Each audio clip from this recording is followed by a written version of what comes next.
all of us. Ng'asookera ddala okutuwa ebyo ebisinga obukulu mu bulamu buno. And He first gives us the main things in this life. Omuli empewo ey'okusa. Where there is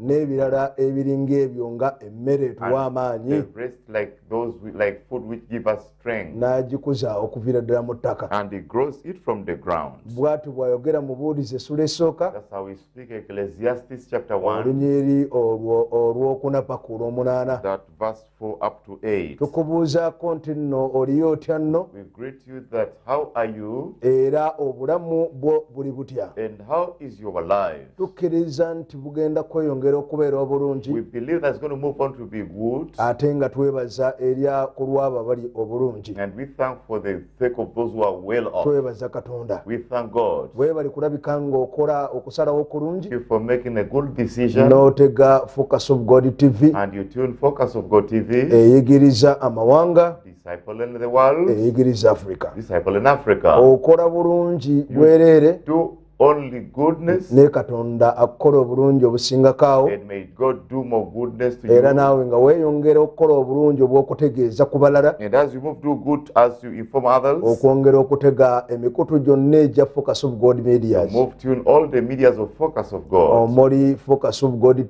TV live on YouTube. Where there is Focus of God TV live on YouTube. Nti wonna wooli kisoboka. Where you are it's possible. Kubanga era tugamba nti wonna wooli. So we say where you are. N'okulimu kwa Katonda ku ggwanga lya Uganda. God is called on Uganda. Okulimu kwa Katonda okw'ensi yonna. God is worldwide called. Ng'asinziira mu Africa, Uganda. Based in Africa, Uganda. Tukusaba bulijjo twegatteko. We request you that join us. Tukole okuddizibwa obujja.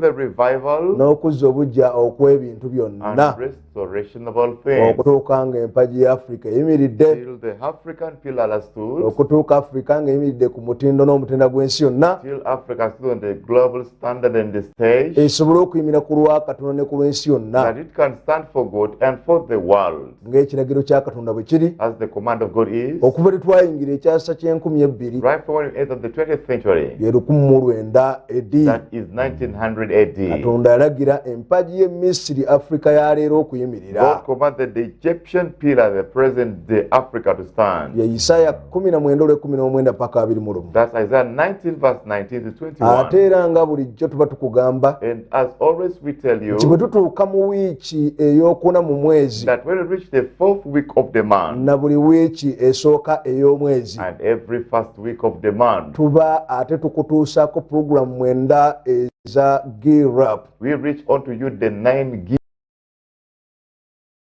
Up tutegeeza okuyimuka kw'empagi ya Africa okwawamu, The word gear up, we mean general rise of African pillar, oba okuyimuka kwa Africa okwawamu ku mutindo n'omutendera gw'ensi yonna. or the rise of Africa on the global standard and stage. Kale tuba ne programs zino 9 Now we have these 9 programs, okuyita mu wiiki ey'okuna passing through the 4th week ne wiiki esooka mu mwezi, and the first week of the month, ezikwasaganya okuyimuka kw'empagi ya Africa. those which handle rise of African pillar, Ezikwasaganya okuyimuka kwa Africa okwamu ku mutindo n'omutendera gw'ensi yonna. that handle the general rise of Africa on the global standard and stage. Era emu ku yo, And one of them, emu ku ezo 9, one of those 9, yeno gye tufuna ku ssaawa emu yennyini. is this we get exactly 7 Era a.m. twabadde twatandise dda n'ennyimba And we had begun with songs ezikutegeeza nate ku by'obugagga mu which Africa. is of the rich resources in Africa. Iyi pulogulamu mwe twolekedde Program you're heading on to, eby'obugagga mu Africa. resources in Africa. Mm. Yes. Nga tutumbula enkozesa ennungamu evaamu omuganyulo ogulabikako mu by'obugagga bya Africa. As we promote the efficient and effective management of resources in the nations of Africa. Yes. Ate buli lw'ogiwulira nti pulogulamu And the time you hear that program, eby'obugagga mu Africa, resources in Africa, ng'omanya tuzze ate twongere okutumbula enkozesa ennungamu evaamu omuganyulo ogukwatikako mu by'obugagga by'amawanga ga Africa. we have come to promote the efficient and effective management of resources in the nations of Africa. weewaawo Indeed. era nga tukyebaliza Katonda And we thank God for that. twolekedde ekitundu ekyomusanvu We've headed on to this part 7. We will. ekitundu ekyomusanvu This part 7 ekya puroguramu eno of this program, ebyobugagga mu Africa resources in Africa. era nga tugenda kuba tweyongerayo n'omusomo If we are going to move on with the lesson, enkwasaganya y'ebyobugagga mu mawanga ga Africa the management of resources in the nations of Africa. nga tukugamba ku luno And we tell you this time, enkwasaganya ebyobugagga mu mawanga ga Africa ng'egattiddwamu obukulembeze the management of resources in the nations of Africa combined with leadership. okitegedde bulungi era nga tugamba And we say, wano weewali okukozesa ebyobugagga ebitono ennyo and he said that here is where there is the use of limited resource okutuuka ku biruubiirwa to ebyateeberezebwa achieve the predetermined specific goal nga mugattiddwamu obukulembeze combined with leadership. kitegeeza tugenda kuba tweyongera okunyonyoka ensonga y'obukulembeze mu kukwasaganya ebyobugagga Means that to go move on explain the leadership in the management of resources mu mawanga ga Africa. in African nations. Mukama akutuweera omukisa May nno God bless you, ate ng'oyongera okumanya wamu naffe and as you move to know together with us n'okuteeka mu nkola and to put in action. abakutuusako puroguramu eno Those reach with this program, omutume Ronald Hope Apostle Ronald Hall, abasinga gwe bayita kabona ayigiriza most known as the teaching priest, ndi n'omusumba atuvunula together with Pastor Samuel Newman. Wow. tulina n'omusomesa atusomera hano bayibuli Even the teacher. bwe tugabana ekigambo kya Who Katonda reads the Bible. Musomesa Enos Isaac. weewaawo twebaza Katonda We thank God ate nno nti tugenda kuba tukwongerayo that we are going to move you on n'ekitundu ekyomusanvu with part 7 ekya puroguramu eno of this program, ebyobugagga mu Africa resources in Africa. Wow. ebyobugagga muki Resources in mu Africa. Africa Wow. naye nga tukujjukizaako But we remind you tetwalina okuva ku kitundu ekisooka that we had from part 1 okutuukira ddala ku kitundu kino ekyomusanvu to kyetuwolekedde reaching this part 7 we are heading on to. tukusaba kimu We request you one thing. noonya ku bitundu ebyasooka ebya puroguramu eno Look for these first parts of this program ebyobugagga mu Africa of resources in Africa. binoonyeeko ng'ojja ku buweereza bw'okumanya Katonda okujjudde Look for them as you come on the ministry of full knowledge of God. Yes. ezaana Entebbe Road At Zana and Tebe Lord. ate osobola okuyita ku Focus of God TV app You can pass via Focus of God TV app. gyeri ku mikukutu It's right there in the video. mugundi mu Google Store In the Google Store. Sure. ugi downloadinga Download it. ate munayo obeerako ng'olina live And you're right there and you're live. olina woolina essimu yo Wherever you are with your phone. Indeed. oba osobola okuyiga mu buli kifo You kyonna can learn in every ne place. weeyongerako okumanya And you add a ate knowledge. n'okwongera eri And you abalala add it to others. osobola okuyita ku Focus of God YouTube You can pass TV, via- YouTube TV You Focus can of God TV pass live via on YouTube Focus of God TV live on YouTube. Sure. ate era niyo oyongera bwongezi kuyiga That you have to learn. oyongera bwongezi kubanga kwoli buli wonna wonna wonna wooli To be tuned on where you are, wherever you are. ekyo nno kikulu nnyo That's so important. naye nga mu kitundu ekyasooka But in the first part, twakwanjulira puroguramu eno we introduced you this program, ebyobugagga mu Africa resources in era Africa. ntukugamba And we told you tutunuulidde okutumbula enkozesa ennuŋŋamu evaamu omuganyulo ogukwatikako mu byobugagga by'amawanga ga we Africa look to promoting the efficient and effective management of resources in the nations of Africa. Wow. nkutunuulira kugamba enkwasaganya ennuŋŋamu evaamu omuganyulo ogukwatikako mu byobugagga by'amawanga ga Africa That efficient and effective management of resources in the nations of Africa. ekyo nno tukyebaliza Now Katonda that we thank God for it, nti twakyanjula mu kusooka that we mu introduced it kitundu ekyasooka in the part 1, era ne tukuteera wammanga ebyokuba nga and tulabanga we puroguramu eno listed down what we are to see in this program. ebimu ku ebyo Some of those, twatandika ne point esooka we began with the first point.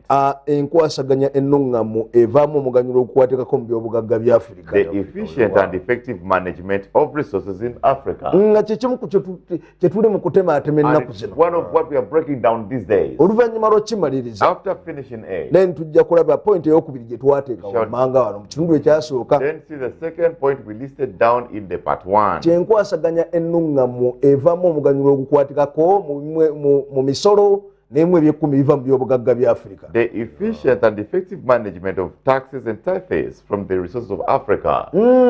Nti gye tunaakoma okuba nga tulina enkwasaganya ennuŋŋamu. That the more we shall move to be with efficiency. Nga tulina enkwasaganya ennuŋŋamu evaamu omuganyulo mu misolo n'emu eby'ekkumi ebiva mu byobugagga bya Afrika. That the more we shall have the efficient and effective management of taxes and tithes of resources in Africa. Kigenda kutwongerako emikisa okuva eri Katonda. It's going to add us blessings from the Lord. Katonda nga bw'ayongera n'otubikulira obugagga obw'enjawulo. God move reveal riches, different riches. Obuli mu mawanga ga Afrika. Those in African nations. Mmanyi okukozesa obubi emisolo. You're not using taxes wrongly. N'emu eby'ekkumi ebiva ku byobugagga bya Afrika. And tithes from the resources of Africa. Bikolimiza amawanga ga Afrika. They cause a curse on the African Ne nation. Katonda n'agaana okutubikulira ebyobugagga ebitumala.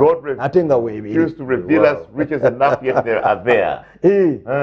Kati eyo tujja kuba tugyetegereza point Now eyo. that point we shall look at it. Naye nga twatunuulira point eyokusatu. But we look to the third point. Ne tulaba obusobozi bwa Afrika okukwasaganya ebizibu n'emitawaana gyayo. And we saw Africa's capacity to deal with the difficulties of problems.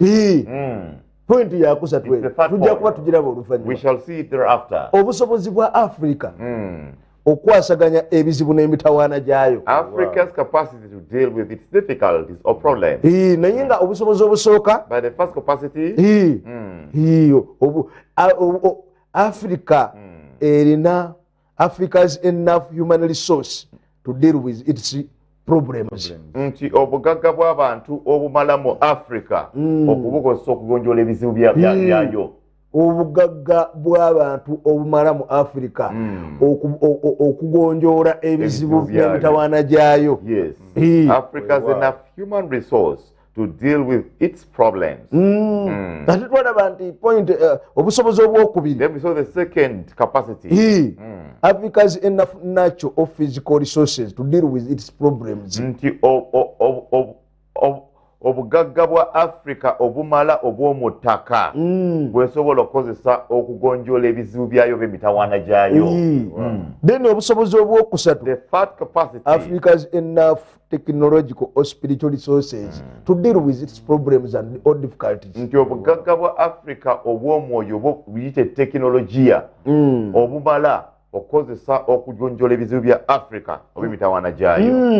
Ebyo nno osobola okuba ng'obinoonyaako Now you can look for those mu kitundu ekyasooka. in the part 1. Munange n'olaba biki bye twakuyitiramu bye tujja okuba nga Then tulabanga. you see what we listed that we shall keep on seeing. Naye nga mu kitundu ekyokubiri But in the part 2 ekya puroguramu eno of this program, ebyobugagga mu Africa Resources in Africa, twatandika n'omusomo ogunnyonnyoka began with the lesson amakulu g'okutumbula enkwasaganya ennuŋŋamu eva mu buganyulo okukwatikako mu byobugagga bya Africa. the meaning of promoting the efficient and effective management of resources in Africa. Yes. Amakulu ago gabeera gatya? The meaning, how is it? Amakulu The meaning ag'okutumbula of promoting enkwasaganya ennuŋŋamu ey'omuganyulo mu byobugagga bya Africa. the efficient and effective management of resources in Africa. Yitambula etya? How does it move?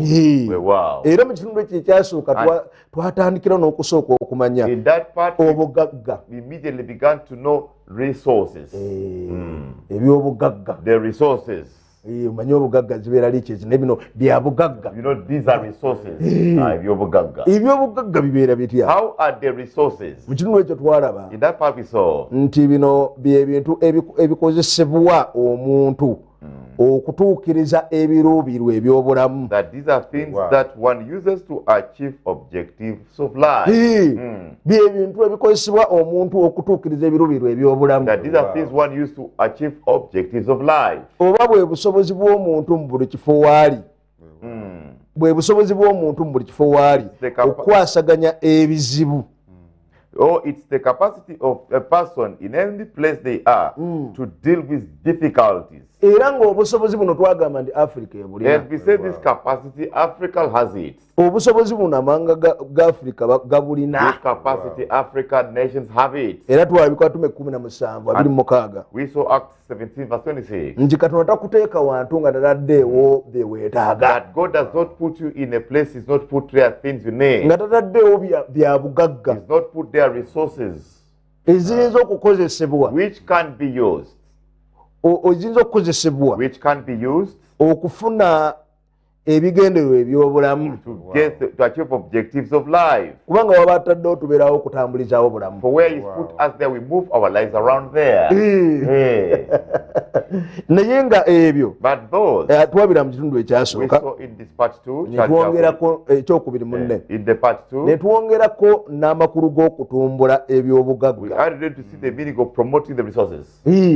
okutumbula ebyobugagga Promoting the resources. ne tugamba And we say, it is to promote or to raise or amplify someone nti kwe kutumbula oba okugatta omuwendo ku muntu ku muntu oba giyite human resource oba obugagga bw'abantu okutuuka nga ba mugaso nnyo until they are more important, okutuuka nga ba mugaso nnyo until they are more, ba makulu until they ba are, buvunaanyizibwa until they are profitable, important, responsible, okutuwa empeereza to provide services, tusobole okuzimba amawanga ga Afrika eyawamu that we etuukiridde. can build the one Africa.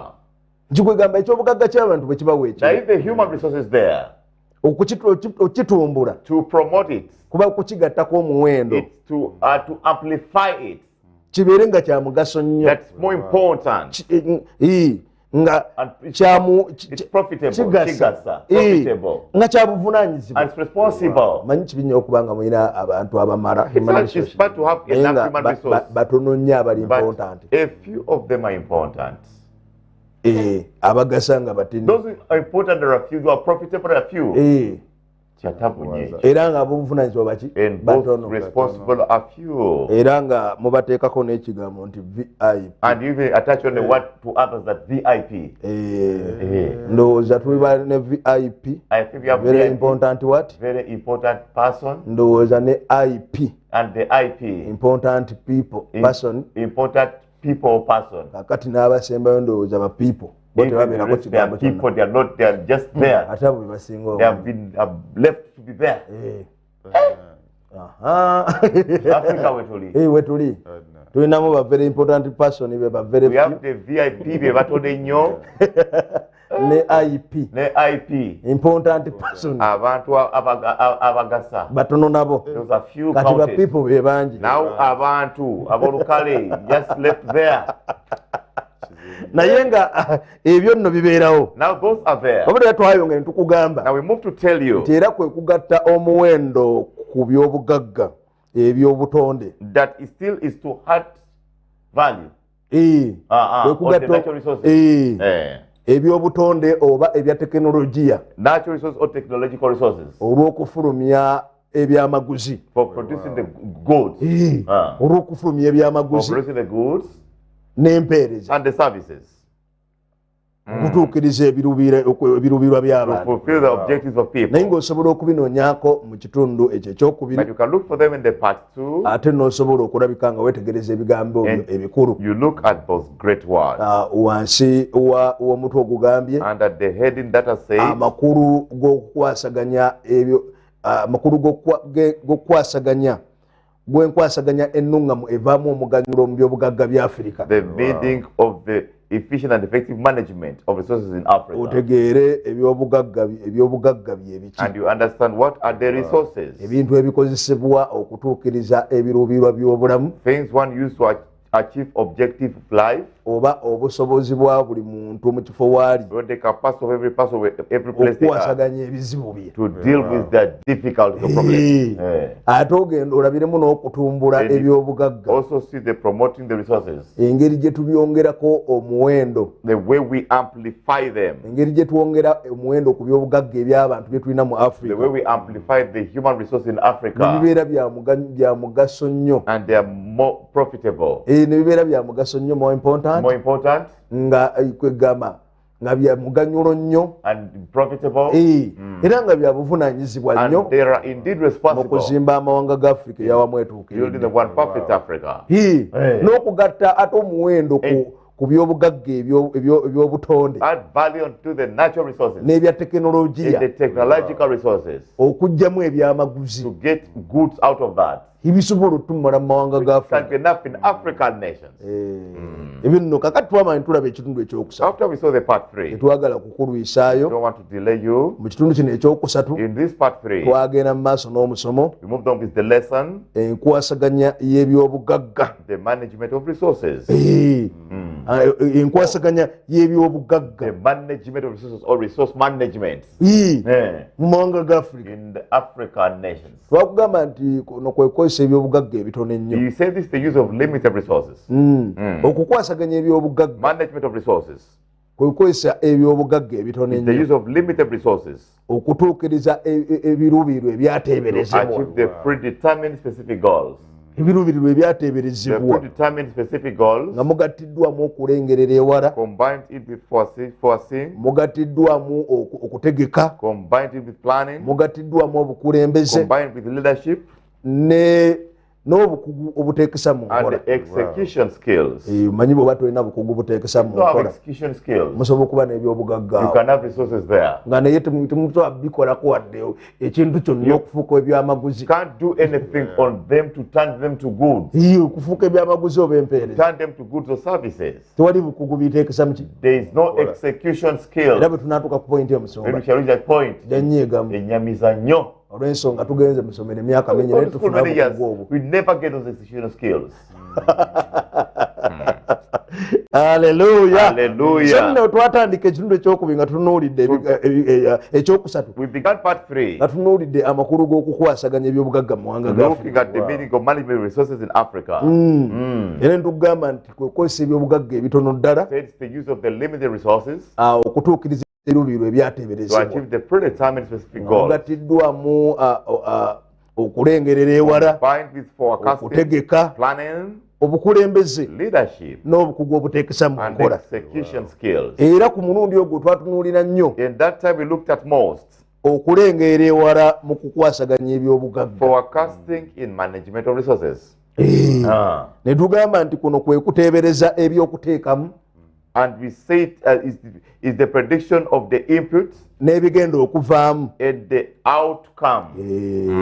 okuteebereza ebyokuteekamu You predict the input, n'ebigenda okuvaamu even the outcome. okugeza bw'obeera ne little human So resource if you have the little human resource nga kabebi as the baby, oyagala kafuula you musajja want to turn to a man, obala nnyo school fees bw'ogenda you okukateekamu begin to consider the school fees you have to inject oba in bwe that child. kanaaba kavudde mu ssomero Or when they will come from school, kanaavaamu school fees oyo n'amagoba amayitirivu that school fees will be paid back even the much profits.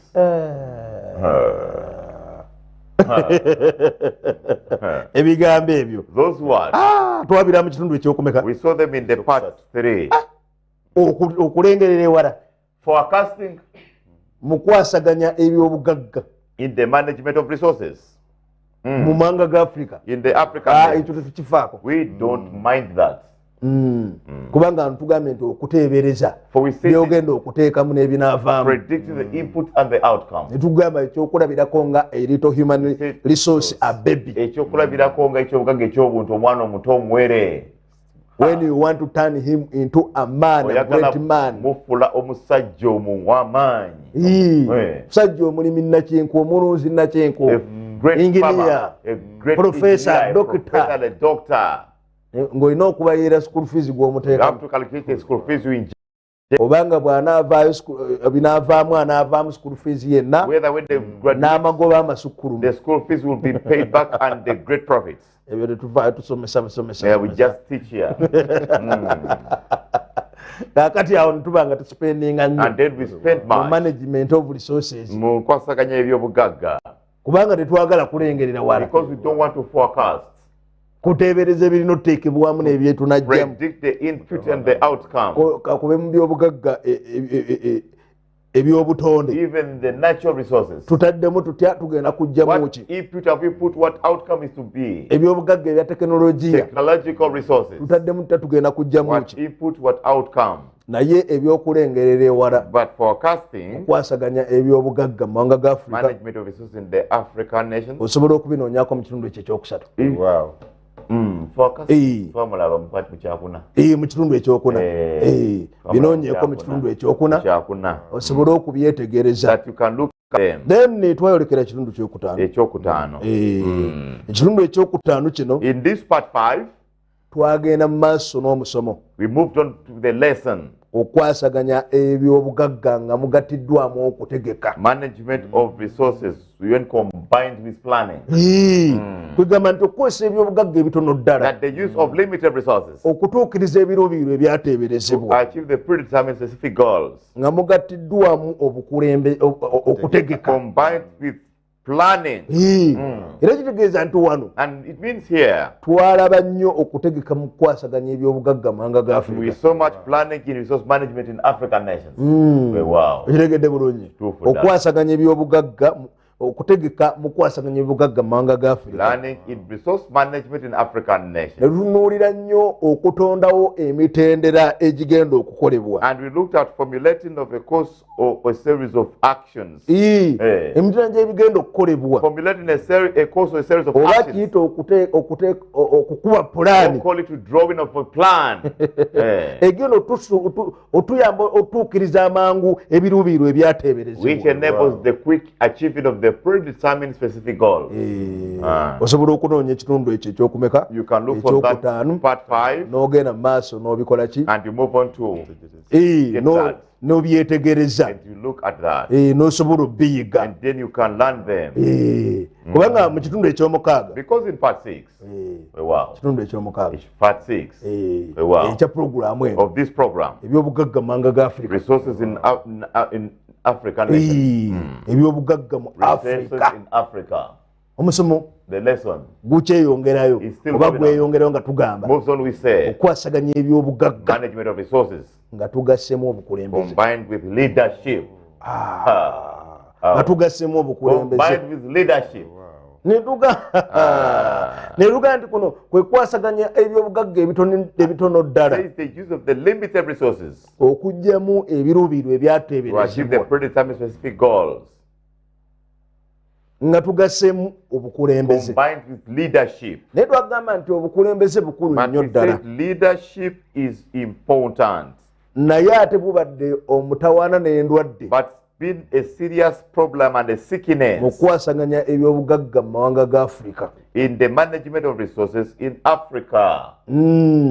Twakugamba we told you kubanga bangi ku bakulembeze baffe because many of the African leaders bangi ku bakulembeze baffe many of our leaders abeeyagaliza ebyobugagga by'amawanga ga Africa of Africa to themselves as an individual obanga akakundi or as their small group era bamaliriza babiguziza semazinga ziri endala and they end up some they have sold them to the other continents waakiribba okufunamu akatini at least to get a little out of them ng'abantu baabwe bo tebafunye when their people have gotten nothing basobole okubafufugaza that they can suppress them era mu kitundu ekyo Mukama yagamba and that part God said nti mubaleke abo bakulembeze bazibe b'amaaso that leave the leaders who are blind tebamanyi gye batwala amawanga ga Africa don't know where they're taking African tebamanyi future ya Africa they don't know the African future era baagala tusuula busuuzi mu binnya and they want to throw us in the dish twalaba ebyawandiikibwawo we saw scriptures there ebiraga engeri gye batwala muki we show how they take us in the dish twalinako Matayo meka we had Matthew 15 olunyiri lw'ekumi n'ennyolo be bakulembeze abazibe baki they are leaders the blind leaders ate omuzibe bwakulembera muzibe when the blind leads the blind basibirawa they end up munya twalaba obuzibu bw'obukulembeze bazibe b'amaaso leaders they are blind twalaba ne Isaya 9:13 Isaiah 9:13 up to around 19 paka 19 up to 19 ngenyonyola ku bakulembeze mu byo abakulembeze bonna explaining on all abamawanga ga leaders of African nations engeri gye batayagala Bafirika bamanye ku byobugagga ebiri mu mawanga ago they don't know Africans to know of resources which are in their nations engeri gye batataddewo bukulembeze obukwasaganya mu nkwasaganya ennungamu evaamu omuganyulo ogukwatikako they have not put leadership which handles manage these resources efficiently and effectively, okusobola okuzimba ebibuga ebigulumivu n'enguudo mwasanjala mu mawanga ga to Afrika be able to build great cities and streets in African nations. nga bakozesa ebyobugagga bya Afrika ebimala obumazima. Pieces of Africans here just enough. Kitundu kyali kya It mukaaga was part 6. kirungi n'okinoonya It's good you look for it. naye era ekisinga obunywevu era ekirungi ddala Still, what's more sure and what's good, ne mu kitundu kino ekyomusanvu even in this part 7 ekya pulogulaamu eno of this program, ebyobugagga mu Afrika resources in Africa, tugenda kubeera we tweyongerayo are going to move on n'omusomo with the lesson. okwasaganya ebyobugagga nga mugattiddwamu obukulembeze Management of resources combined with the leadership. okwasaganya ebyobugagga Management of resources mu mawanga ga Afrika in African nga nations mugattiddwamu obukulembeze combined with leadership. Wow. Yes, sir. okimanyi ekigambo ekyo That's what? obukulembeze busobola obalemesa ebyobugagga byo Leadership can fail you on all your resources. wabula ate obukulembeze ate busobola nnyo okubayamba ennyo ddala Leadership can again indeed help you much okwasaganya mu ngeri ennungamu evaamu to omuganyulo manage efficiently and effectively the resources mu byobugagga by'amawanga ga Afrika in resources in Africa, ne tuzimba ebibuga and we ebigulumivu build great cities n'enguudo zimwasanjala ziri ezaakola great streets, ne tugatta omuwendo ku mawanga and gaffe we add value on our nations. naye kankumusemu Now katono let me give you a brief break. dakiika mu 2-3 1 to 3 minutes. obeeko You bootegeezaako have people you inform, abafirika bonna of the Africans, abali mu Afrika ne wabweru wa Afrika Africans and the outside Africa. twolekedde ekitundu kya We musanvu move to this part 7 ekya pulogulaamu yaffe eno of this our program, ebyobugagga mu Afrika resources in Africa. tutumbula enkwasaganya We ennungamu promote the efficiency, tutumbula enkwasaganya ennungamu evaamu omuganyulo ogukwatikako mu byobugagga bya Afrika we promote the efficient and effective management of resources in Africa. katukomewo Let's come back.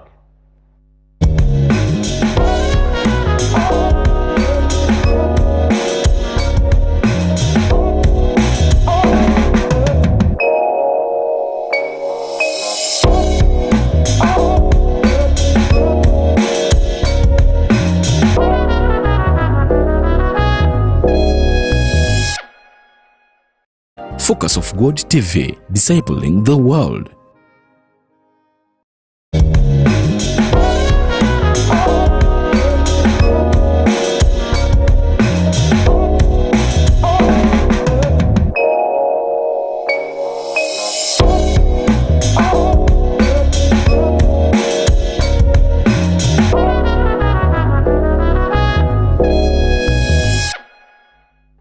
weewaawo okulikayo okuwummulamuko Yes, we'll come back from that break ate n'okusobola okutegeezaako abalala and to be able to inform others, okutegeeza abafirika bonna inform all the mu mawanga Africans ga Afrika gonna in all African nations, n'abali wabweru wa Afrika even both outside nti Africa, twolekedde ku kitundu kino eno ekyomusanvu that we move to this part 7 ekya pulogulaamu eno of this program, ebyobugagga mu Afrika resources in Africa. omusomo The lesson, tulese tukukwanjulidde we left, we had introduced it we tugendedde when we okuwummulamuko went into the break. nga tukulese tukugambye And we left, we had told omusomo you, gwaffe leero our lesson today, okwasaganya ebyobugagga mu mawanga ga Afrika the management of resources in nga Africa, mugattiddwamu obukulembeze combined with leadership. Hey. ne tukugamba And we tell you nti mu kwasaganya ebyobugagga mu mawanga ga Afrika that management of resources in Africa, obukulembeze bukulu nnyo leadership is so important kubanga buyinza okutulemesa because it can hinder us ate busobola nnyo okutuyamba and it can much help us okwasaganya ebyobugagga mu mawanga ga to Afrika manage resources in ne Africa, tuzimba ebibuga ebigulumivu and we build great cities, ne tuzimba enguudo zimwasanjala and we build great streets, ne tugatta omuwendo ku mawanga ga Afrika and we add value on African nations. Wow. ne tugatta omuwendo We add ku value mawanga ga Afrika on African nations. kitegedde bulungi Wow. nti mu kwasaganya ebyobugagga That in management of resources, obukulembeze bukulu nnyo leadership is so important kubanga buyinza okutulemesa because it can fail and hinder us buyinza okutulemesa It can fail or hinder oba us okutuyamba ennyo or to help us much. okwasaganya ebyobugagga mu ngeri ennuŋŋamu evaamu omuganyulo mu Africa. To manage resources efficiently and effectively in Africa. Ne tuzimba ebibuga And ebigulumivu, we build great cities, enguudo zimwasanjala, great roads and streets. ne tugatta omuwendo mu mawanga ga Africa. And we add value on African nations. Omenye omuwendo ogusinga ogugatta ku mawanga. You know the greatest value to be added in a nation Ozimba ebibuga is bigulumivu to build great cities n'enguudo zimwasanjala and great roads and streets. nga mukozesa ebyobugagga by'amawanga ago. As you use resources of those nations. Omuwendo ne gubeera nga bagamba ensindi ngagga. And they say that that nation is Erina wealthy. ebibuga, erina enguudo, It erina has amalwaliro, cities, roads, hospitals, erina amasomero amalungi, has erina buli kimu. nice schools, everything. Buloza beera bakozesa ki? They used what? Byobugagga mu mawanga. Resources in their nations. Bwe bati bimala ne banona ebyena They are abatamanyi. not enough. They come for for African resources. Those who don't know their worth. Okakasa kyogaso omwendo ku nsi eyo. Butirivu. Ogirengera ekigambo ekyo. Wow. Naye nga ntugamba But here we say nti okwasaganya ebyobugagga that management of resources nga tugasseemu obukulembeze combined with leadership, kwe kukozesa ebibugagga ebitono ddala it's to use the limited resources okutuukiriza ebiruubirirwa to ebiteeberezeddwa achieve the predetermined specific goals nga tugasseemu obukulembeze. combined with leadership. Wow. Kwegamba buli ombeera n'obukulembeze Anytime you have leadership, musobola okwasaganya, musobola okukozesa ebyobugagga ebitono you ddala can use the limited resources okutuukiriza ebiruubirirwa to ebiteeberezeddwa achieve the predetermined specific goals mu buli ggwanga. in every nation.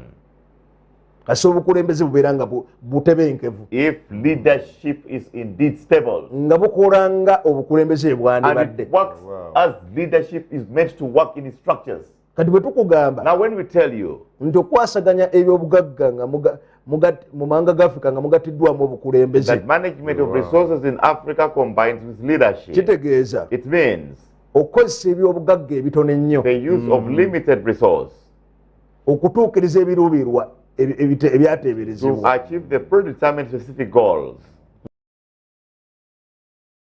with leadership.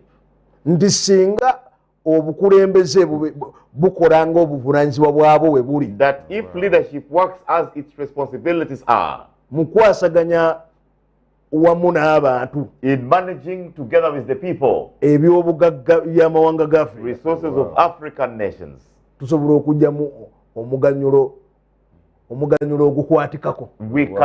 we can get out what the value which you read you can see. Omuganyulo ogukwatikako, the effective, the touchable, the tangible, tangible, effective. effective and it's tangible. Nga bw'otuuka mu ggwanga ogabuganda When you reach the nation, you say, man, bano abasajja bakozeseza obugagga these bwabwe men have bulungi. used their resources well. Naye obukulembeze busobola But okkifaafaganya. leadership can mess that up. Ogitegedde bulungi. Have you understood it well? Obukulembeze busobola okukola ki? Leadership can mess that up. Kubanga obukulembeze Because leadership bwe busobozi bw'okukubiriza. is the art of motivating. Obukulembeze Leadership bwe busobozi is bw'okukubiriza, the art of motivating, okuteekesa mu nkola influencing, n'okuluŋŋamya and guiding ttiimu oba eggwanga a team or a nation okutuukiriza ekiruubirirwa ekyawamu to achieve a common goal nga bakozesa ebyobugagga ebitono ddala. using the limited resources. Obukulembeze Leadership. obukulembeze Leadership mu kwasaganya ebyaki in management of resources bwe busobozi bw'okukubiriza, is the art of motivating, okuteekesa mu nkola influencing, n'okuluŋŋamya ekibiina oba eggwanga guiding a team or a nation okutuukiriza ebiruubirirwa ebyawamu to achieve a common goal nga bakozesa ebyobugagga ebitono ddala. using limited resources. Musomesa ekigambo ekyo kitegeera. Bwe bukulembeze obwo. Obwe bayita obukulembeze nti obukulembeze mu kwasaganya ebyobugagga mu mawanga ga Leadership Africa in management of resources in Africa. bwetaagamu abakubiriza. It needs those who can do the work of motivating. Obukulembeze Leadership. mu kwasaganya ebyobugagga mu mawanga ga Africa Management of resources in Africa. bwetaaga okukulembera okukubiriza abantu. It needs to lead and do motivating people. Okusooka First, okuzuula ebyobugagga ebiri mu buli kafo k'amawanga ga to Africa. discover resources in every place in African nations. Kutukubiriza okuzuula buli Motivate ebyobugagga ebiri mu buli kafo k'amawanga ga Africa. discover resources in every place within African nations.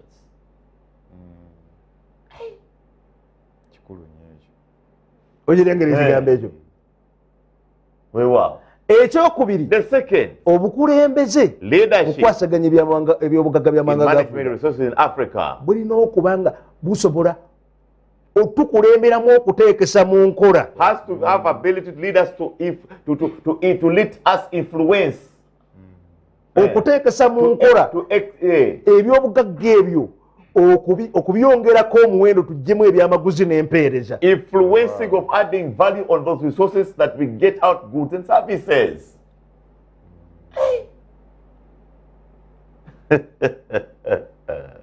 Oyiregedde bulungi. Have you understood it well? Ekyokusatu The third, obukulembeze mu kwasaganya ebyobugagga by'amawanga ga leadership Africa in management of resources in Africa bulina okuba n'obusobozi must have bulina ability. otukulemberamu nga butuluŋŋamya Leaders as they guide us. nga They butuluŋŋamya guide us. makubo ki mwe tuyinza okuyita Which ways we can pass. mwe tuyinza okuyita Through which we can pass. okugatta omuwendo To add value ku byobugagga by'amawanga ga on the Africa resources of ne African nations. tujjamu ebyamaguzi eby'omuwendo omungi And we get the goods and services. ne tubikozesa okuzimba amawanga ga And we Africa use them build African nations okutuuka ku mutindo n'omutendera gw'ensi to the yonna. global standard and stage.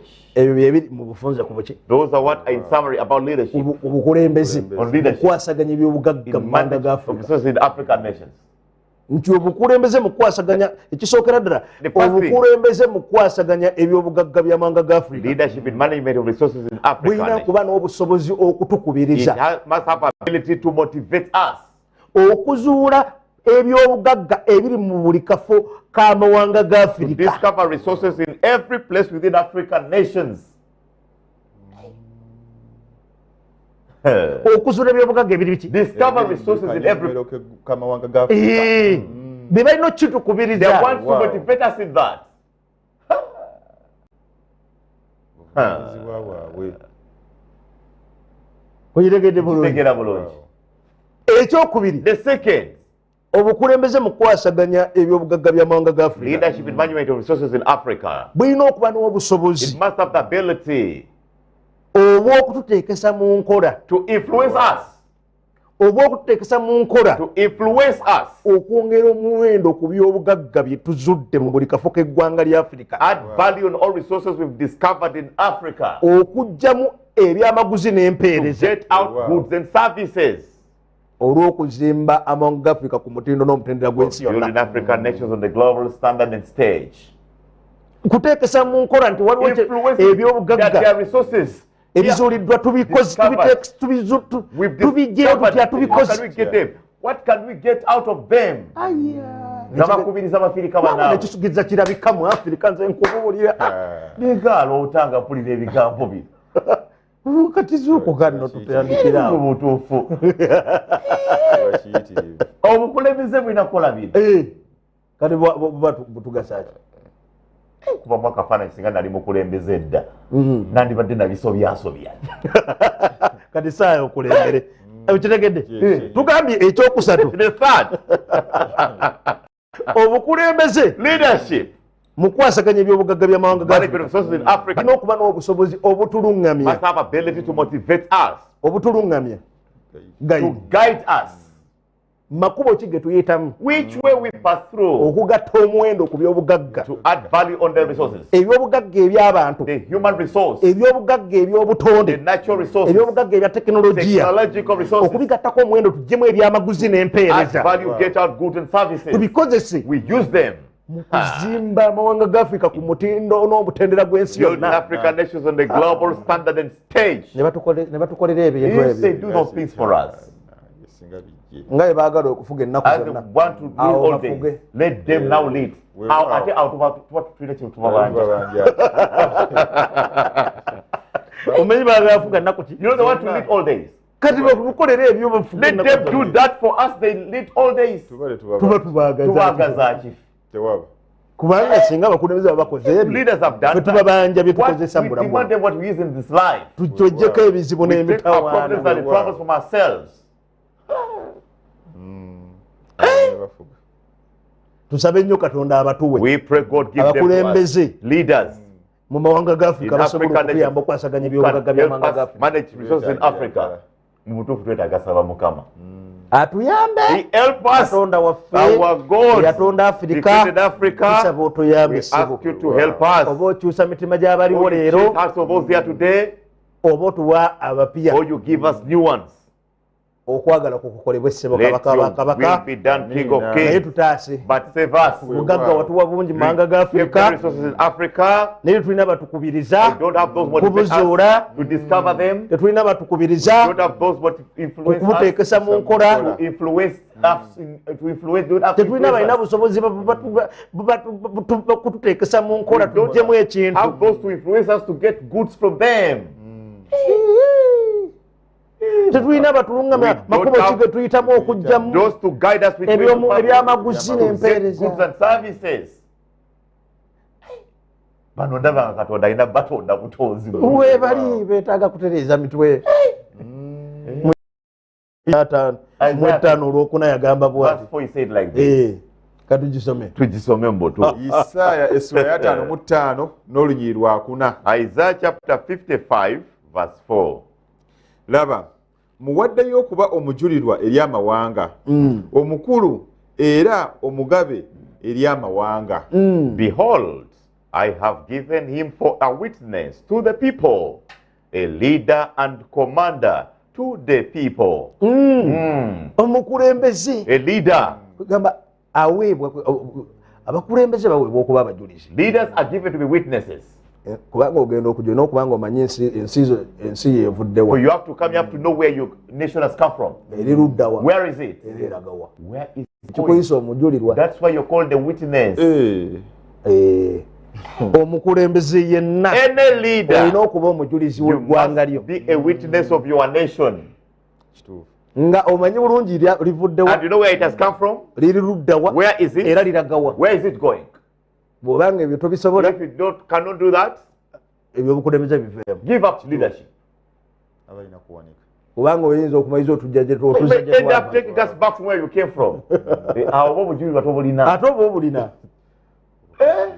Nga kya tabo nnyo ekyo. Sana kebera kebera mutulabe. Omanyi? musaana kolaki Kebera kebera mutulabe wani abalina ebisaanyizo ebyo. Waliwo ye twafoma mu history. The things you studied in They are history. things Mu we European studied history. in European Oba history. batusomesa Napoleon. They taught us about Ne Napoleon. batugamba nti yalaba byonna ebyaliwo emabega. And they told us that she went through the things that were past N'alaba gye baava. and he saw where they came from. Naye talina kye yayigamu. But he learned nothing out of Naye them. n'abassayo gye And he baava. took them back from where they came Oyo from. taba mujulirwa. era olwo tetumwagala We don't want such a leader. Yes.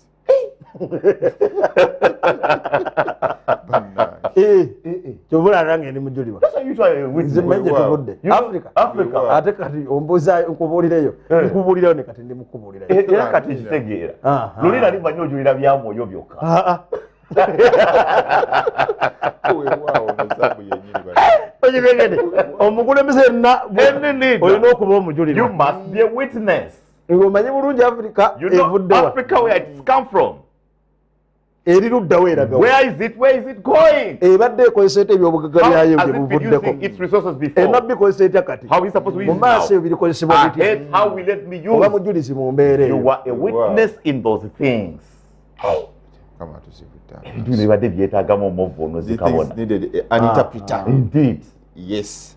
Ndabira ddala omukulembeze nga naye ali sitaaka wali. ekyokubiri The second, omukulembeze alina kuba komanda a leader has to be a commander. wabula komanda ono olw'okuba nti akomandinga amagye But this commander, because he commands the army, n'abantu ba bulijjo even the people, alina okukozesa enkola zino ssatu he has to use these three ways. obusobozi bw'okukubiriza The ability to motivate, obusobozi bw'okuteekesa mu nkola to influence, n'obusobozi bw'okuluŋŋamya and even to guide. Commanding bwetyo etambulamu ebisatu. bw'ogenda obaduumira ng'aduumira embwa nga emukola If you abakulembeze ba command, like you commanding dogs, like batuuka nga babba buppi gy'obatumye they still where you've set them. Hey. Bakola kifiiriza.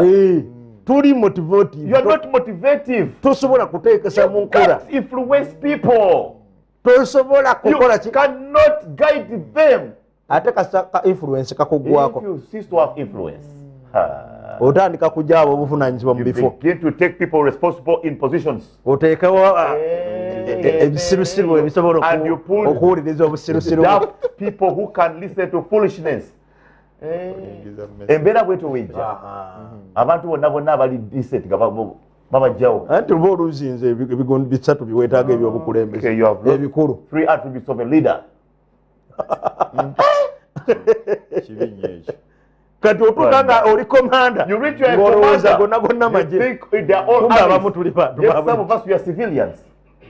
We need to twetaaga okubirizibwa. omanye amagye oba wagalagira yimirira Some of the awo armies stand gasobola there. They can. naye abantu ba bulijjo bakubiriza These buli people, you lunaku have to motivate them every day. bakuyambako kuteekesa mu nkola Help buli to lunaku influence them every day. bakuluŋŋamya You buli have to kiseera guide them every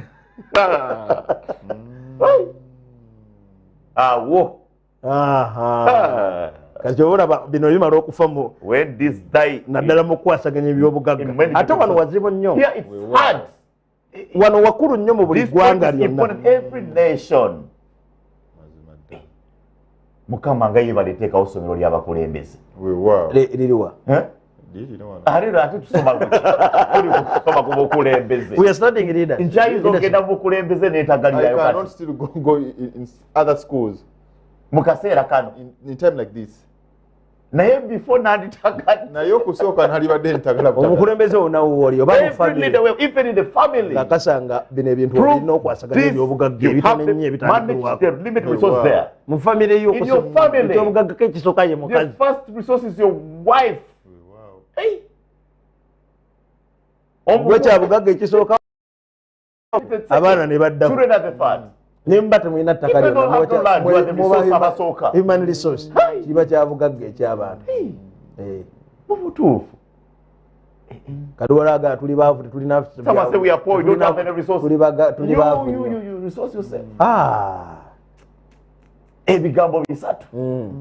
Kukubiriza. Kuteekesa mu nkola. Kuluŋŋamya ebbanga. And to guide all the time. kiregedde awo kakati ebyo bimala okukulemanga When you fail on those.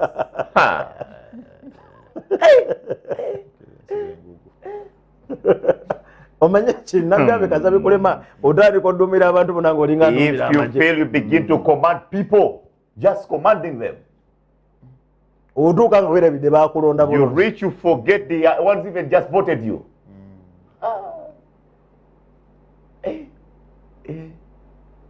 otuuka ng'olaba eggwanga You reach, you see you own the nation. Kabona ayigiriza. wangi Teaching priest. Waliwo ekintu kye mbadde ndowoozaako mu kaseera kano. Something I've been speaking right in this moment. Abasajja bano abazungu balina ekintu kye batusinga. This Western world is something they're better than us. Omukulembeze mbagenderedde nnyo. I've looked at their leaders. Singa omukulembeze alaba ng'akoze ensobi. If a leader sees us done a mistake, Abasinga bastepinga down. most of them step down themselves. Nga tebamukaze. I never force them to resign. N'avaako. Yes. Nkirabye emirundi mingi.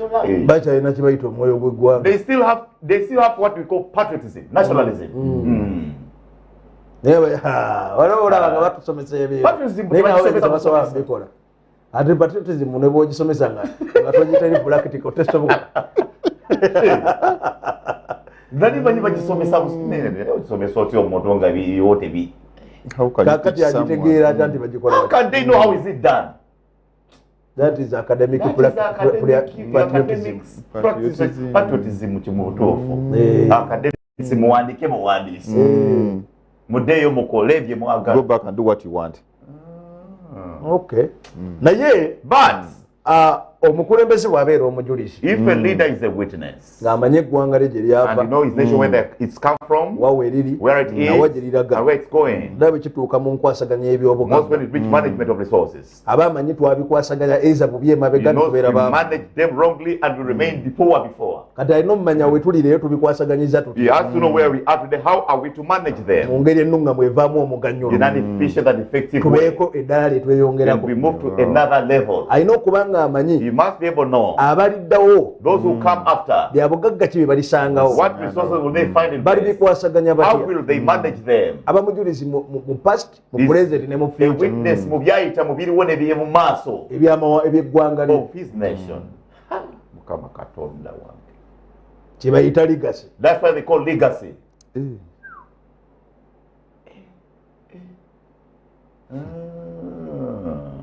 Ogitegedde? Have you seen it? Ekyo kye bayita ki? That's why they call Legacy. legacy. Kuba mujulizi. You make a witness. Wow.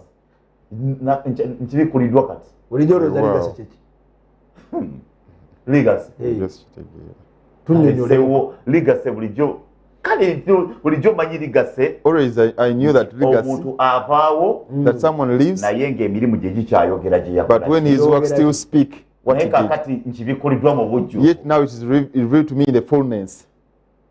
Giyina kubanga gyatubuulira They must have told ensi us yaffe yavaawa our nation, where did it come from? yayita mu biki It passed from what? era yakola etyo tuuka weeri And how did it do to reach where it is? ogikoledde ki What have you done for it mu biro byo in your time? ogituusizaawo Where have you reached it? pulaani ki gy'otulekedde What ey'omu plan maaso have you left us ekyo kye ahead? bayita okuba nga olina legacy. That's what they call having a legacy Ng'omukulembeze. as a leader. Wow.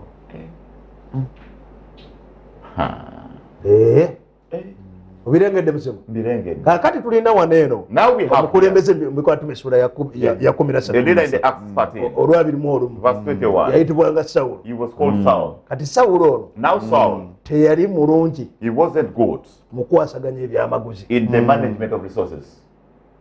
mu kukulemberamu okukubiriza abantu He didn't motivate his people okuteekesa mu nkola to influence Wow. them n'okubaluŋŋamya and to guide mu them nkwasaganya ennuŋŋamu evaamu omuganyulo ey'ebyamaguzi in the efficient and Isirayiri. effective management of resources in Israel. yabaliriza ababbyeko buli kye He balina ended, stole from them whatever they have, n'azza ensi emabega and he took the nation backward. n'abafuula baavu He turned them poor. nsomera akaawo tulabe Kato musomeko muto. Ebikole batume essuula ya 13 n'olunyi lwa 21. Acts chapter 13 verse 21. Oluvannyuma ne baagala kabaka Katonda n'abawa Sawulo omwana wa Kiisi wa mu kika kya Benjamini n'amala emyaka 40. aya And after they desired a king, and God gave unto them Saul, the son of Kish, a man of the tribe of Benjamin, for 40 years. owulidde bulungi yabayimusizaani He wrote it Saul. enaamala emyaka 40 ameka Emyaka ana. amanyi kye yakola Do ensi you know what he did to the nation? yali mukulembeze He was a leader atasobola kukubiriza who abantu could not motivate his people mu kuzuula ebyobugagga in discovering resources ebya buli kafu of every place nsi ye in his nation. yali tasobola kubayamba kubakubiriza teyalina busobozi bubateekesa mu He nkola didn't have ability to influence them to use those resources, okubijjamu to ebyamaguzi get goods from them. n'empeereza And Saul, sobola kubalungamya he could not guide nga talina them. busobozi He had no bubalungamya ability to guide makubu them. kimu bayinza okuyita okukulaakulanya ensi Ways they yaabwe can pass Wow. to grow their nation. yamaliriza buli kyali kizimbiddwa kye baali balina Everything they had built, mu they had. bakulembeze In abaasooka the leaders who were before, ng'abinyaze Saul plundered all of them. omaliza onyaze amataka gonna n'ogawandika mu mannya go ga famire yo ebizimbe eby'amaanyi myaka 40 ne mu bayibuli naye kati ekinewunyisa negamba kakati ekinewunyisa kabona ate katonda namutaki yamuteeka abantu be bamusaba soma Samwiri ekisooka soma Samwiri ekisooka olunya olw'omwenda kati Africa naffe twasaba musaba abakulembeze abamu ne bajja nga balungi amala ne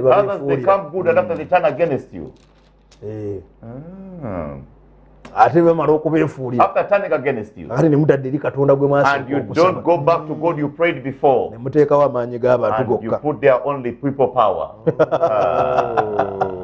mu kusooka twasaba Katonda. We asked God before. Yes. He gave them to us. Some of them turned against us. We did go back to God to ask Him again. We resorted to people power. Okay, katusomeyo. Samwiri ekisooka essula ya 8 n'olunyi lwa 9. 1 Samuel chapter 8 in this verse 9. Kale nno kaakano owulire eddoboozi lyabwe naye onoobategeereza ddala n'obalaga kabaka bw'alifaanana alibafuga. Now therefore hearken unto their voice, however protest solemnly unto them, and show them the manner of the king that shall reign over them. Yabamba kuba baali bakoze he gave them, for they asked him for that king. They showed them what he's going to do to them. All their riches he plundered them. He didn't add anything to them. Samwiri ekisooka essula ya 8 olunyi lwa 10. 1 Samuel chapter 8 verse 10. Awo Samwiri n'abuulira abantu abaamusaba kabaka ebigambo bya Mukama byonna. And Samuel told all the words of the Lord unto the people that asked of him a king. Owulidde bulungi abantu bakola batya? They asked him a king. N'abagamba ati tusome oluddako. Let's read the next verse. Samwiri ekisooka essula ya 8 olunyi lwa 11. 1 Samuel chapter 8 verse 11. N'ayogera nti bw'ati bw'alifaanana kabaka alibafuga, alitwala batabani bammwe nti n'abeewandiikira olw'amagaali ge okuba abasajja be abeebagala embalaasi. Awo banaddukiranga mu maaso g'amagaali ge. And he said, this will be the manner of a king that shall reign over you. He will take your sons and appoint them for himself, for his chariots, and to be his horsemen, and some shall run before his chariots. Yaddira ebyobugagga by'abantu byonna. Got all the human resource. N'abiwandiisa okuba ejje eryo erye nga kino. Just that to be his personal army. Nga terikyali lya ggwanga. They are normal for the nation. Era byolaba mu Africa. Soswala. Katonda wange. Amajjebo abalina okuba ejje ly'eggwanga. The army of the nation. Human resource yonna. All the human resource. Yagifuula ejje eryo ye ng'omuntu kino. He made it his personal army.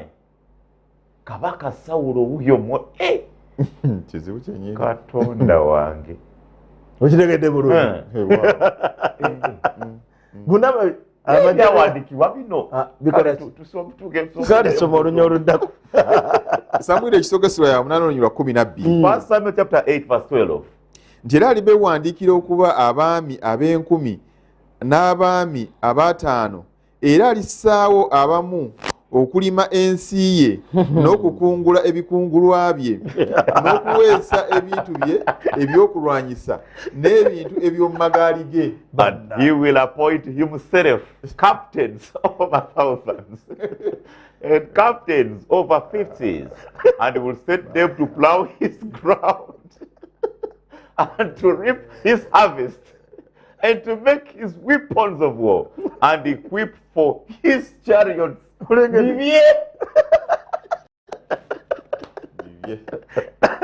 Kati okitegedde oyo gwebayita Samwiri ekisooka 8 1 Samuel 8 12 12. ya kati nga production zonna And all productions in the nation were his in Israel. Mama nyabo. olw'ekuminisatu yakola ati Verse 13 did what? Samuel ekisooka essula ya 8 olunyiriri lwa 13. 1 Samuel chapter 8 verse 13. Era alitwala bawala bammwe okufumbanga ebyakaloosa era okuba abafumbiro era okuba abasiisi. And he will take your daughters to be perfumers and to be cooks and to be bakers. wulidde ekibeerawo lwaki yatwala bawala Why daughters? abasajja bonna yabagoba All the men chased them. minisitule nagira muve ku banna Sooka oleke. abasajja bonna abasinga bagoba mu Most of the mirimu men chased nga them bamuwakanya and they will oppose him. n'akwata abaana b'obuwala Sawulo abawala be bamwanguyiranga.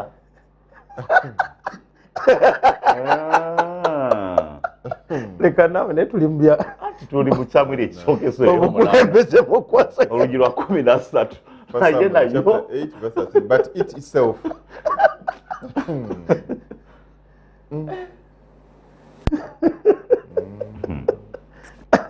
naye nga ekyo nno kikosezza nnyo amawanga that has affected African nation so kubanga much. abasajja abategeevu bonna For all men who babagoba understand, they chase them out ne baleeta ebikazi and they ebisirusiru recruit foolish women. katonda wange Katonda wange.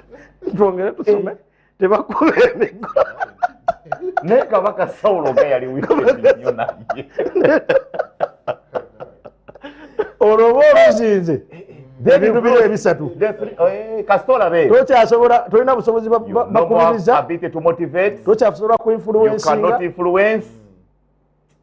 tokyasobola You cannot balunga kati guide. ofuna abo You get to yourself abanafu b'emitwe the weaklings in heads. ne muddibaga eggwanga And you mess up the n'ebyobugagga byalyo and its resources. aya Mama nyabo. Batule bito wakyali ayamu.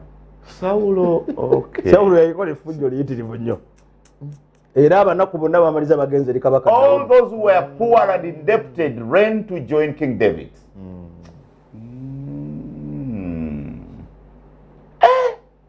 okitegedde essomero olunyiri oluddako batukubire ku ssimu Samuel ekisooka essula ya 8 olunyiriri lwa 14. 1 Samuel chapter 8 verse 14. Nti era alitwala ennimiro zammwe n'ensuku zammwe ez'emizabbibu n'ez'emizeyituuni ezisinga obulungi n'aziwa abaddu be.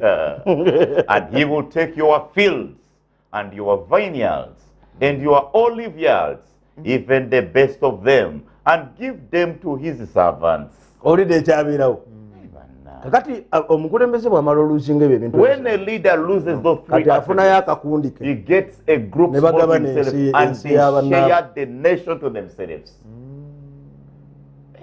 Ebintu bino byava dda. ne bagabana ki They share the nation to themselves. Basukulu ba Sawulo bangi balaba kati buto. emirugume gye gibaleetera obuzibu naye nga bagenda kulya pakadi But they will eat to win. ekyo kyeki omanye faafaganya amawanga ga You Afrika don't mess up African nations. ne mufunayo akakundi And you get a n'ogabira group, gwe you shall- twala you amambuka take the gwe north, twala you amaserengeta take the south, gwe twala you take the east east, gwe twala you take the central, gwe twala You south take the... My God. bwe batyo bagakoze amawanga ga Afrika That's how they have done to African nations. ne baleetera obukulembeze mu kukwasaganya ebyobugagga ne And bubeera they bufu cause leadership in management of resources to appear inefficient.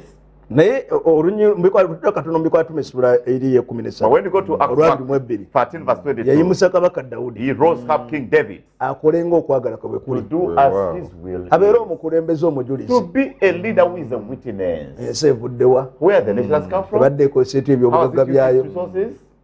tubikozesezza tutya leero How we it tuli used it today where we are. okwongera omuwendo ku nsi To add value yaffe in our nation. ate abagenda okujja mu maaso And those going to come. banaakozesa batya How tubateekereteekere will they use? We prepare for them. bambodekera mulimu neezadde lyo gwe For mukulembeze even your children, your leader, n'abazzukulu bo even your grandchildren. okutya ebintu ng'omuzibe There you w'amaaso do things like a blind person.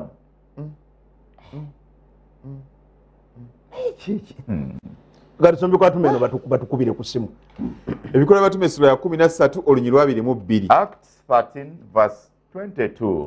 bwe yamuggyaawo oyo n'abayimiririza Dawudi okuba kabaka waabwe gwe yayogerako ng'agamba nti ndabye Dawudi omwana wa Yese omuntu alinga omutima gwange bwe gwagala anaakolanga bye njagala byonna. And when he had removed him, he raised up unto them David to be their king, to whom also he gave testimony and said, I have found the son of Jesse.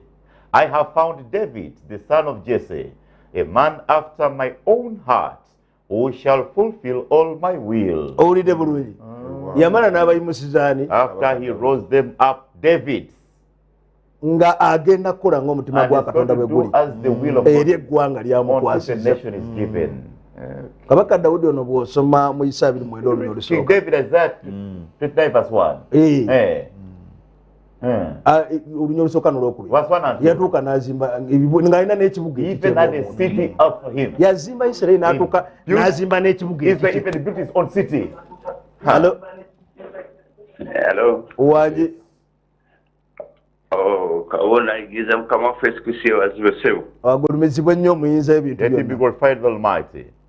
Banange mwebale nnyo olw'empeereza eyo. weewaawo ssebo Yes, sir. Ebyobugagga nga kigenda wala. ekigambo kigazi nnyo It's a broad word. ensi enakuwala n'ebeera mu The abeetaavu nation grieves and people in need appear many. Ogerako ne Serunkuma Kawuku. tusabisa okuwuliza We're mukulu happy to hear Serunkuma from you, Serunkuma. Nze ekisinza okumalako bagamba oba understanding. Esamwiri eyo. Ekisokosolo y'omunaana. Awo neefunawo ekibuuzo. Yes, sir. Wow. Singa abantu bano bwe baali basabye kabaka nga Katonda abawadde amagezi Samwiri abalage byonna byagenda okubakola. Singa bakkiriza okuwabula okwo ne baddayo eri Mukama ne bamugamba bannange oyo okusinziira engeri gy'otulazeemu tomutuwa tekyali wadde nga kibayambako. abantu baali bamaliridde People were determined. ate katonda okuba nga bajja kumalira kwabwe yali badde asaasaanya basaasaanya And God would have rather scattered them. nga bwe yabakola mu lubereberye 10 As he did in Genesis 11. kasa bamalirira When they are determined, okubalemesa asaasaanya basaasaanya failed them, he scatters them. ate nga lyali ggwanga liri yakuŋŋanya okuva e misiri Nation he gathered from Egypt. Okay.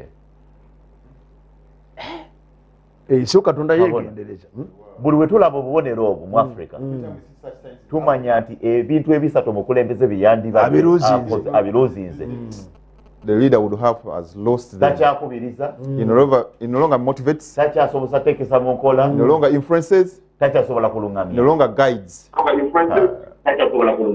alo Yes, sir, Lord. Hello. wangi Focus of God TV, hello. oli kwennyini Abaweza twayanziza bannaye Amen. Asema. kale munange ono musumba Dani sana. tusanyusa okuwuliza We are happy to hear from you.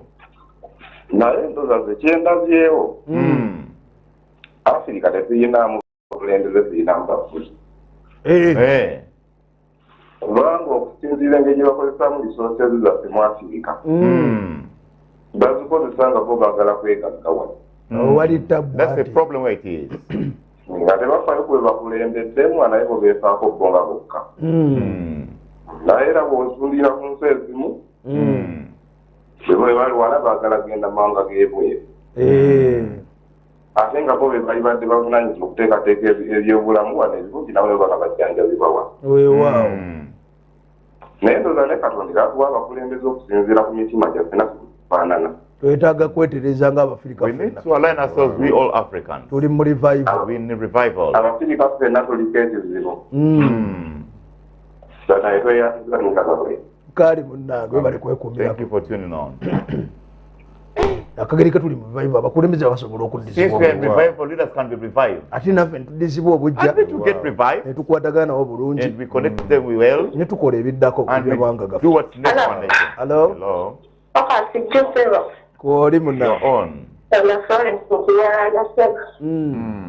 Twasizeyo bulungi. bulungi mpozi Wow. mweyo Bishendali mu Afirika basinga obulungi.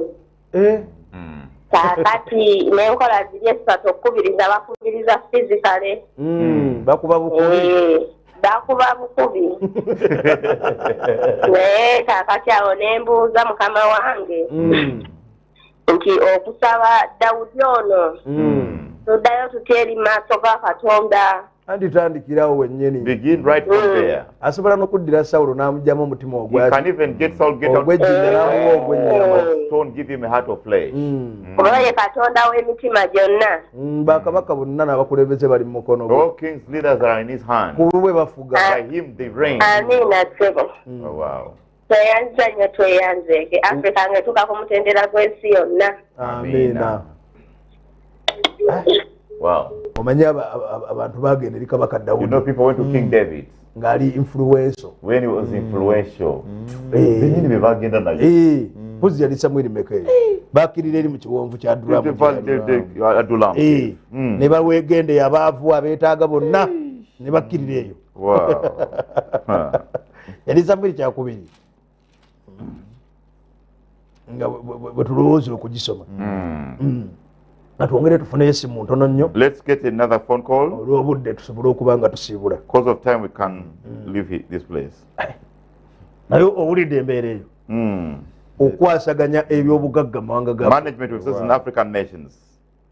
nga mugatiddwamu obukulembeze Joint and leadership. obukulembeze nga bulina obusobozi okukubiriza abantu And the leadership has ability to motivate people. okuzuula ebyobugagga mu buli kafo konna akamawanga ga Afrika Cover resources in every place in African nations. obukulembeze obulina obusobozi okuteekesa mu nkola Leadership which has ability to influence. okufulumya ebyamaguzi To n'empeereza produce goods and okuva mu services byobugagga ebizuuliddwa from resources discovered. okubikozesa okuzimba Afrika ku mutindo n'omutendera To gw'ensi use, yonna build them Africa on the global standard and stage. abakulembeze nga basobola okulungamya And leaders can do the work of amakubo guiding. gonna ge tusobola okuyitamu All ways we can pass through okuzuula ebyobugagga to discover resources n'okubikolamu ebyamaguzi and n'empeereza to make out of them goods and services. tusobole okugatta omuwendo ku mawanga ga Afrika That we can add value on the African nga nations. tuzimba ebibuga ebigulumivu Have built great cities n'enguudo zimwasanjala and the great roads. balyoke bagambe mazima ddala ensi ezo zikozesa bulungi obugagga Nations bwazo have used well their riches.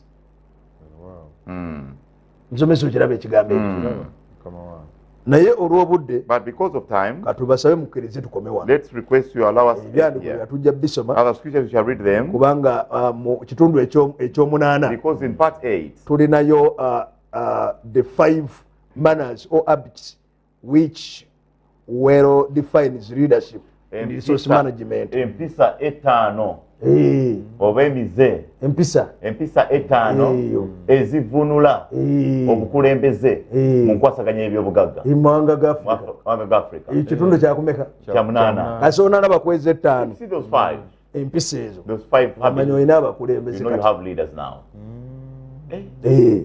mulimu kye tuyita setting vision goal and guidelines There's what we call setting of vision, oteekawo okwolesebwa ebiruubirirwa ebiruubirirwa n'ebigendo obalungamya obituukako. bw'aba tasobola If they cannot, nga mulina ekizibu you have a problem. n'ebirala kuba tugambye bitumeka bitaano naye mutukkirize But allow us, puroguramu yaffe eno this is our program, ebyobugagga mu Africa Resources in ekitundu Africa. ekyomusanvu komyeko wano We end it here, naye nga teweerabira but do not oli forget, ku Focus of God TV Focus of God TV, eyigiriza amawanga Disciple in the world, eyigiriza Africa Disciple in Africa. tukusaba bulijjo Please twegatteeko always join us. osobola okuyita ku app You can pass the Focus of God app, TV app Focus of God TV app. osobola okuyita ku YouTube You can pass by YouTube, Focus of God TV Focus of God TV, live YouTube Wow. live. Yes. oba osobola okujja kuweereza bw'okumanya You can Katonda come at okujjudde midst of full knowledge of God, ku Entebbe Road the table roll, n'otwegattako and you join us, oba n'otuwagira or you support us, oba oli awo n'oyongera perhaps n'otwana obubaka you move to take oba the message, okwebuuza oba okukusabira or an inquiry, or to be tubeerawo prayed bulijjo nga for. We are tukulindiridde here always waiting for mu you linnya lya mukama waffe Yesu in the Kristo name of our Lord Jesus naye nga Christ. tuweerabira But don't forget, tuli mu wiiki ey'okuna we are mwezi in the 4th week of the month. program eza 9 girap The zikyagenda mu 9 maaso GRAP programs are moving on. programu 9 9 programs zitunuulidde okuyimuka kw'empagi ya Afrika look okwawamu at the generals of the African pillar. okuyimuka kwa Afrika okwamu ku mutindo n'omutendera gw'ensi Race of Africa on the global standard and stage. Era tugera kuba tumulamu katona awo n'ennyimba documentary ate ku ssaawa 4 n'ekitundu tweyongereyo n'okuyimuka kw'empagi ya Africa ejja okuddako Mukama akuwe nnyo omukisa lindiira puroguramu zonna eza 9 Gear Up mu wiiki ey'okuna mu mwezi n'esooka mu mwezi weekuumireko tegeeza abalala bonna ebiro bya kuyimuka ku Africa ku mutindo n'omutendera gw'ensi yonna Mukama akuwe omukisa webali kwekuumirako. Bye.